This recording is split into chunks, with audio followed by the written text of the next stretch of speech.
হঠাৎ করেই রাজনীতির চাকা ঘুরে যাচ্ছে জটিল একটা মোড়ে। বাতাসে ছড়িয়ে পড়েছে নতুন গুঞ্জন, আরেকটি গণ অভ্যুত্থানের আশঙ্কা। একই সঙ্গে শোনা যাচ্ছে নেপথ্যে নাকি সক্রিয় হয়ে উঠেছে ডিপ স্টেট। এমনকি ডক্টর ইউনূসকে রাজপথে নামারও আহ্বান উঠছে এখন।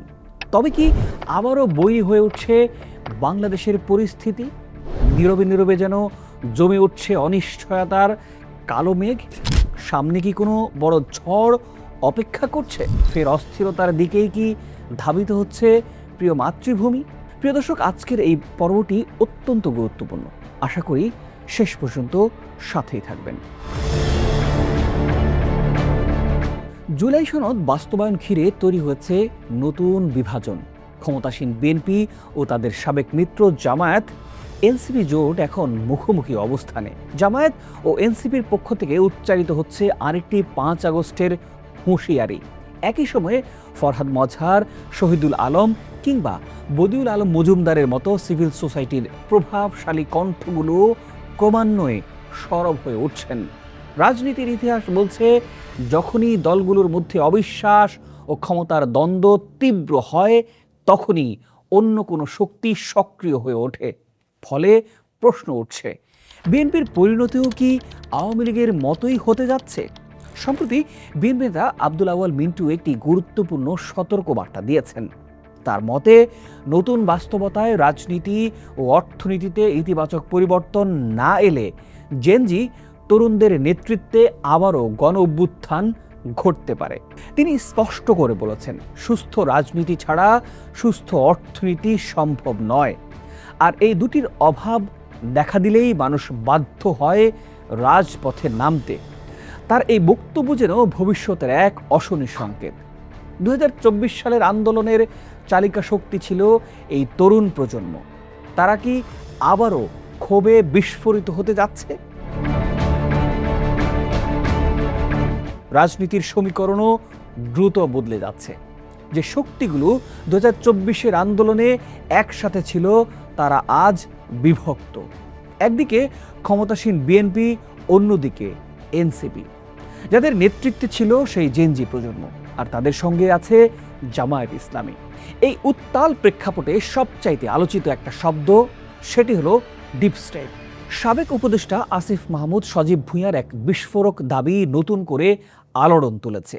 তার ভাষ্য অনুযায়ী এই অদৃশ্য শক্তি নাকি অন্তর্বর্তী সরকারকে 2029 সাল পর্যন্ত ক্ষমতায় থাকার প্রস্তাব দিয়েছিল। একই সঙ্গে ক্ষমতাচ্যুত আওয়ামী লীগও তাদের পতনের পেছনে এই ডিপ স্টেটকেই দায়ী করে আসছে। তাহলে প্রশ্ন জাগে, কারা এই নেপথ্যের কারিগর? কেন তারা নির্ধারিত সময়ের বাইরে গিয়ে ক্ষমতার ধারাবাহিকতা টিকিয়ে রাখতে চেয়েছিল? এনসিপি নেতা নাহিদ ইসলামও শরীফ ওসমান হাদী হত্যাকাণ্ডের পেছনে এই অদৃশ্য শক্তির সংশ্লিষ্টতার ইঙ্গিত দিয়েছেন। ফলে সাধারণ মানুষের মনে কৌতূহল ও শঙ্কা জেগেছে, রাষ্ট্র কি তবে অদৃশ্য কোনো সুতোয় নিয়ন্ত্রিত হচ্ছে? এদিকে ওমরা পালন শেষে দেশে ফিরে নাহিদ ইসলাম বিমানবন্দরেই নতুন বিতর্কের উস্কে দিয়েছেন। অন্তর্বর্তী সরকারের গুরুত্বপূর্ণ অধ্যাদেশ বাতিলের প্রতিবাদে তিনি ডক্টর মোহাম্মদ ইউনূসকে আবারও রাজপথে নামার আন্দোলনে নেতৃত্ব দেওয়ার আহ্বান জানিয়েছেন। তার অভিযোগ, ক্ষমতা এসে বিএনপি প্রশাসনিক ইঞ্জিনিয়ারিংয়ের মাধ্যমে নিজেদের অবস্থান মজবুত করছে এবং গুম প্রতিরোধ বা মানবাধিকার সংশ্লিষ্ট গুরুত্বপূর্ণ অধ্যাদেশগুলো বাতিল করছে। এ যেন এক অদ্ভুত বৈপরীত্য। যিনি একসময় রাষ্ট্র পরিচালনার দায়িত্ব ছিলেন, তাকেই এখন সেই ব্যবস্থার বিরুদ্ধে রাজপথে দেখতে চাওয়া হচ্ছে। সবচেয়ে কঠোর বার্তা এসেছে জামায়াত ইসলামীর দিক থেকে। এমপি ডক্টর শফিকুল ইসলাম মাসুদ সরাসরি সতর্ক করে দিয়েছেন, গণভোটের রায় উপেক্ষা করা হলে দেশ আবারও 5 আগস্টের মতো পরিস্থিতি দেখতে পারে। তার ভাষ্য অনুযায়ী নির্বাচিত সংসদই শেষ কথা নয়, বরং গণ অভ্যুত্থানের মাধ্যমে প্রকাশিত জনরায়ই প্রকৃত শক্তি। অন্যদিকে জামায়াতের আমির শফিকুর রহমান সংসদ থেকে ওয়াকআউট করে রাজপথে আন্দোলনের ঘোষণা দিয়েছেন। সংবিধান সংস্কার পরিষদের দাবি ও গণভোট ইস্যুতে তারা এখন 11 দলীয় জোটকে সঙ্গে নিয়ে জনমত গঠনের পথেই হাঁটছেন। তাহলে কি রাজনীতি আবারও রাজপথমুখী হচ্ছে? সিভিল সোসাইটির কণ্ঠগুলোও স্পষ্ট অবস্থান নিচ্ছে। বদিউল আলম মজুমদার মনে করছেন বিএনপি হয়তো আবারও পুরনো পথেই হাঁটতে শুরু করেছে। 2/3 সংখ্যাগরিষ্ঠতা পেয়ে তারা কি জন আকাঙ্ক্ষা উপেক্ষা করছে? তার মতে জুলাই জাতীয় সনদ বাস্তবায়ন না হলে স্বৈরাচারী ব্যবস্থার পুনরাবৃত্তির ঝুঁকি তৈরি হবে, এটা নিশ্চিত করে বলা যায়। শহীদুল আলমও এই সনদের গুরুত্ব তুলে ধরে বলেছেন, মতপার্থক্য থাকলেও এটি রাষ্ট্র পুনর্গঠনের একটি গুরুত্বপূর্ণ ভিত্তি। এই সনদকে উপেক্ষা করা মানে শহীদদের ত্যাগকে অস্বীকার করা।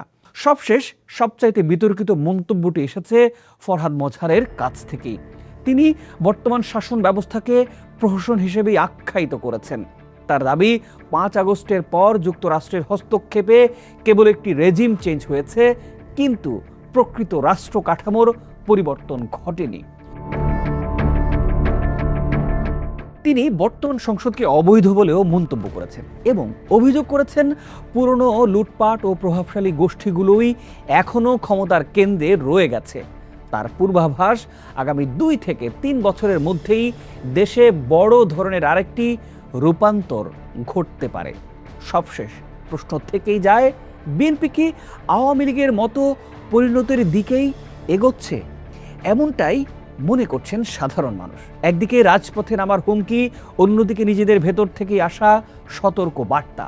বাংলাদেশের রাজনীতি কি আবারও সেই পুরনো চক্রে আটকা পড়ছে, নাকি সামনে অপেক্ষা করছে সম্পূর্ণ নতুন কোনো রাজনৈতিক রূপান্তরের? এই প্রশ্নগুলোর উত্তর খুঁজতে এখন সময়ই একমাত্র সাক্ষী। প্রিয় দর্শক, এই পুরো বিষয়টি নিয়ে আমরা আপনার অভিমত জানতে চাই। আপনি কি মনে করছেন? আপনার অভিমত জানাবেন মন্তব্য করে। আজ এ পর্যন্তই। ভালো থাকুন, সুস্থ থাকুন। দেখা হবে পরের বিশ্লেষণে।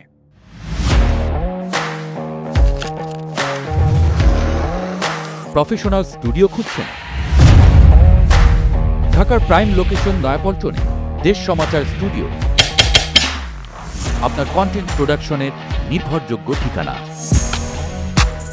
এখানে পাবেন 4K ক্যামেরায় মাল্টি অ্যাঙ্গেল রেকর্ডিং, আছে গ্রিন ও ব্ল্যাক স্ক্রিন সেটআপ, উন্নত মানের মাইক্রোফোন ও sound proof voice over booth.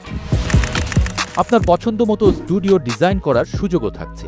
হযরত Shahjalal news content, talk show, interview বা পডকাস্ট, যা কিছুই করেন এখানে পাবেন প্রফেশনাল সেটআপ আর ফুল এডিটিং সাপোর্ট। আপনার চাহিদা অনুযায়ী বুক করতে পারেন আজই। কল কিংবা হোয়াটসঅ্যাপ করুন এই নাম্বারে 01720210657। ভিজিট করুন আমাদের ওয়েবসাইট ও ফেসবুক পেজ।